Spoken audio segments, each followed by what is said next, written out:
দেশ থেকে বিদেশ, খেলা থেকে বিনোদন, সব ধরনের খবর নিয়ে আমি মিঠু শুরু করছি নজরের দুনিয়া। তাপপ্রবাহে পুড়ছে তেলেঙ্গানা। 7 জেলায় হিট স্ট্রোকে 16 জনের মৃত্যু হয়েছে। জরুরি বৈঠকে মন্ত্রী। গরমে পুড়ছে গোটা দেশ। উত্তর মধ্য ও দক্ষিণ ভারতের একাধিক রাজ্যগুলিতে তাপপ্রবাহ চলছে। সর্বোচ্চ তাপমাত্রা অনেক জায়গাতে 45 ডিগ্রি ছাপিয়ে গিয়েছে, কোথাও তা 46 ডিগ্রিতেও এসেছে। এই অবস্থায় তেলেঙ্গানায় হিট স্ট্রোকে 16 জনের মৃত্যু হয়েছে বলে খবর। মৃতদের পরিবারগুলিকে 4 লক্ষ টাকা কর আর্থিক সাহায্য ঘোষণা করেছে তেলেঙ্গানা সরকার।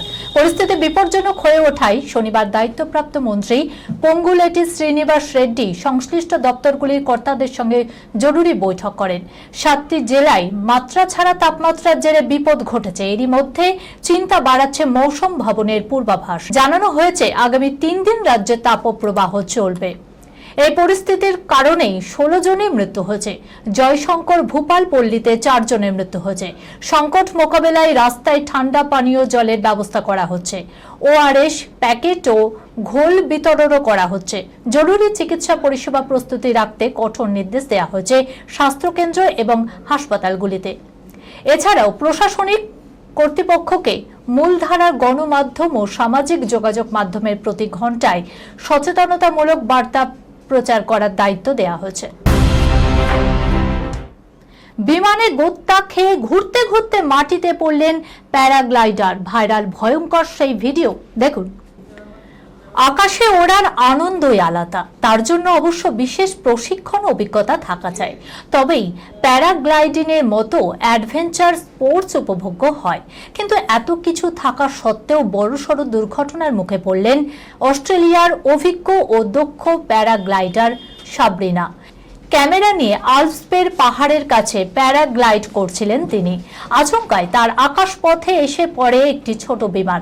তাতে গোত্তা খেয়ে ঘুরতে ঘুরতে একেবারে মাটিতে আছড়ে পড়া উপক্রম। শেষ মুহূর্তে অবশ্য প্যারাসুট তাকে বড় বিপর্যয় থেকে বাঁচিয়ে দেয়।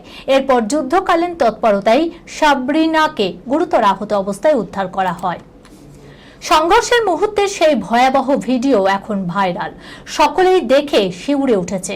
বছর 44-এর অস্ট্রিয়ান মহিলা সাবরিনা এমনিতেই অত্যন্ত দক্ষ প্যারাগ্লাইডার বলে পরিচিত। আল্পসের বিস্তীর্ণ এলাকার ছোট ছোট পাহাড়ি উপত্যকায় তিনি উড়ে বেড়ান। ক্যামেরায় সেই সব ধরে রাখেন এবং গল্প বলেন। শনিবার সেভাবেই পাহাড়ের কাছে আকাশে উড়ছিলেন সাবরিনা, সঙ্গে ক্যামেরাও ছিল। এর মাঝেই ধেয়ে এলো বিপদ। ভাইরাল হওয়া ভিডিওতে দেখা যাচ্ছে সংঘর্ষের সঙ্গে সঙ্গে প্যারাগ্লাইডার একেবারে বো বো করে ঘুরতে ঘুরতে মাটির দিকে নেমে আসছে। আতঙ্কে চিৎকার করতে থাকে সাবরিনা। পরিস্থিতি এমন হয় যে সময়ের আগে প্যারাসুট খোলার মতো অবস্থায় তিনি ছিলেন না। তবে বড় বিপদের আগে প্যারাগ্লাইডারে প্যারাসুটটি কাজ করে, ফলে মাটিতে সজোরে আছড়ে পড়ার আগে বেঁচে যান সাবরিনা। তাকে সঙ্গে সঙ্গে স্থানীয় হাসপাতালে ভর্তি করানো হয়। 8 জন স্ত্রী, 130 জন সন্তান, একটা পরিবারে যেন গোটা একটা গ্রাম। কে সেই ব্যক্তি দেখুন। বর্তমানে যেখানে একজন পুরুষ একটি নারীকে সামলাতে হিমশিম খাচ্ছে, সেই জায়গায় আফ্রিকার এক ব্যক্তি দিব্যি 8 জন স্ত্রীকে নিয়ে সংসার করছে। সন্তানের সংখ্যা 130 জন, নাতি নাতনির সংখ্যা 870 ছাড়িয়ে গিয়েছে। এত বড় পরিবার দেখে সবাই অবাক হয়ে যায়। মুসার বয়স প্রায় 68 বছর বলা হচ্ছে। তিনি একজন সাধারণ কৃষক, কিন্তু তার পরিবারের আকার কোনো ছোট গ্রামের মতোই।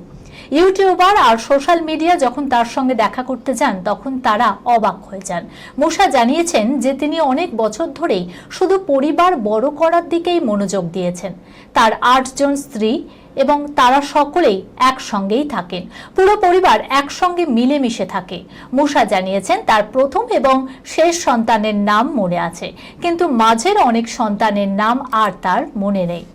তিনি পুরনো নোটবুকে সব সন্তান আর নাতি নাতনিদের নাম লিখে রেখেছেন। পরিবার এত বড় যে প্রতিদিন খাওয়া দাওয়ার ব্যবস্থা করাটাও বড় চ্যালেঞ্জ হয়ে গিয়েছে। মুসার গল্প সোশ্যাল মিডিয়ায় খুব দ্রুতই ভাইরাল হয়ে গেছে। অনেকেই কমেন্ট করেছে এতগুলো সন্তানকে কিভাবে বড় করা সম্ভব হলো। মুসা বলেছেন তিনি চাষাবাদ করেন এবং পরিবারের সবাই মিলে কাজ করে। সন্তানের সংখ্যা এত বেশি হওয়ায় তিনি এখন ক্লান্ত। মুসা বলেছেন এখন তিনি আর সন্তান চান না। মুসার পরিবার দেখে অনেকেই অবাক হয়েছে, আবার কেউ কেউ তার প্রশংসাও করেছে। এক ইউজার লিখেছেন, এই লোক একাই একটা গ্রাম গড়ে তুলতে পারে। মুসার পরিবার শুধু সন্তানেই নয়, নাতি নাতনিতেও ভরা। 870-এর বেশি নাতি নাতনি থাকার দাবি করা হচ্ছে। যদি এই সংখ্যা ঠিক হয় তাহলে মুসার পরিবার সত্যিই দুনিয়ার সবচেয়ে বড় পরিবারগুলির মধ্যে থাকতে পারে। রেখাকে টাইম পাস প্রেমিকা হিসাবে সাহস দেখিয়েছিলেন বলিউডের এক শান্ত নায়ক, অমিতাভ বচ্চন তো নয়, তাহলে সে কে? দেখুন, রেখা স্ক্রিনে আসলে পুরুষদের মনে ঝড় উঠত, মেয়েরাও তাকে সমানভাবে পছন্দ করতেন। রেখা অভিনীত ছবি নিয়ে যত বেশি আলোচনা হয়েছে তা থেকে বেশি আলোচনা হয়েছে তার ব্যক্তিগত জীবন নিয়ে। রেখার সঙ্গে অমিতাভের প্রেম নিয়ে এখনো বলিউডে গুঞ্জন চলে। তবে রেখা সত্যিই ভালোবেসেছিলেন এক নায়ককে, যিনি তাকে সকলের সামনেই অপমান করেছিল। 1980-র দশকে বলিউড শাসন করতেন এমন এক সুন্দরী, যা সৌন্দর্য, লাবণ্য এবং পর্দায় উপস্থিতি বড় বড় তারকাদেরও ম্লান করে দিত। এমন এক যুগে যখন নায়কদেরই সিনেমার প্রধান আকর্ষণ বলে মনে করা হতো, তখন এই সুন্দরী তার শক্তিশালী উপস্থিতি দিয়ে প্রমাণ করেছিলেন যে একজন নায়িকাও একটি সিনেমার বক্স অফিস সাফল্য নির্ধারণ করতে পারেন। তিনি হলো রেখা। একের পর এক ছবি সুপারহিট রেখার। শুধু অমিতাভ বচ্চনের সঙ্গেই নয়, জিতেন্দ্রর সঙ্গে রেখার জুটিও সুপারহিট হয়েছিল। তারা একসঙ্গে 26টি ছবিতে অভিনয় করেছিলেন, যার মধ্যে 15টি বক্স অফিস হিট ছিল। সেই যুগের জন্য এটি একটি রেকর্ড ছিল। জিতেন্দ্রর প্রাণ শক্তি এবং রেখার গ্ল্যামারাস ইমেজের সংমিশ্রণ দর্শকদের মন ছুঁয়ে গেছিল। অমিতাভ নন, প্রথমে জিতেন্দ্রের সঙ্গে মন দেয়া নেওয়া হয়েছে রেখার, কিন্তু জিতেন্দ্রের একটা কথাই রেখার মন ভেঙে গিয়েছিল।